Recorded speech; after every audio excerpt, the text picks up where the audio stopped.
சென்னை கொளத்தூரில் வீட்டில் பாஸ்பரஸ் உள்ளிட்ட ரசாயன பொருட்களை வைத்து ஆய்வு செய்தபோது அவை வெடித்து சிதறியதில் 12ஆம் வகுப்பு மாணவர் சம்பவ இடத்திலேயே உயிரிழந்தார்.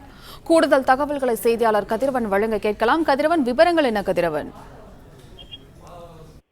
சென்னை கொளத்தூர் பகுதியில வீட்டில் பாஸ்பரஸ் உள்ளிட்ட பொருட்களை வைத்து ஆய்வு செய்த போது கெமிக்கல் வெடித்து சிதறியதுல 12ஆம் வகுப்பு படிக்கக்கூடிய மாணவன் பலியான சம்பவம் சோகத்தை ஏற்படுத்தியிருக்கிறது. இது குறித்து போலீசார், உயரதிகாரிகள் உள்ளிட்டவர் அங்கு விசாரணை மேற்கொண்டு வருகிறார்கள். குறிப்பா சென்னை கொளத்தூர் முருகன் நகர் 2வது மெயின் ரோடு பகுதியை சேர்ந்தவர் ஹரிகரன். இவர் மேற்கு மாம்பலத்தில் ஒரு பேட்டரி விற்பனை செய்யும் கடையை நடத்தி வருகிறார். இவரது மகன் ஆதித்ய பிரணவ், 17 வயதான இவர் மோப்பேர் பகுதியில் உள்ள தனியார் பள்ளியில் 12ஆம் வகுப்பு படித்து வருகிறார்.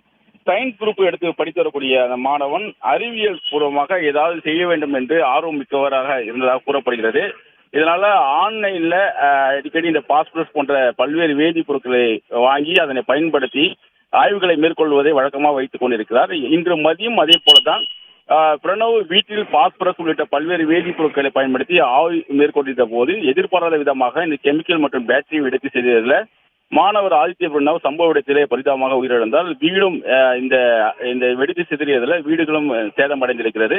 பின்னர் பெட்ரோல் அடித்த புகாரின் பேரில் ராஜமங்கலம் போலீசார் மற்றும் கொளத்தூர் துணை ஆணையர் பாண்டியன் உள்ளிட்டோர் சம்பவ இடத்துக்கு வந்து அவரது உடலை கைப்பற்றி கீழ்ப்பாக்கம் மருத்துவமனைக்கு அனுப்பி வைத்து விசாரணை மேற்கொண்டு வருகிறார்கள். மேலும் தீயணைப்பு துறையினர் சம்பவ இடத்துக்கு வந்து மேலும் தீ விபத்துகள் ஏற்படாதவாறு அங்கு தீயை அணைத்து மேலும் பாதுகாப்பான ஒரு நடைமுறைகளை செய்து வருகிறார்கள். இந்த சம்பவம் குறித்து கொளத்தூர் போலீசார் விசாரணை மேற்கொண்டு வருகிறார்கள்.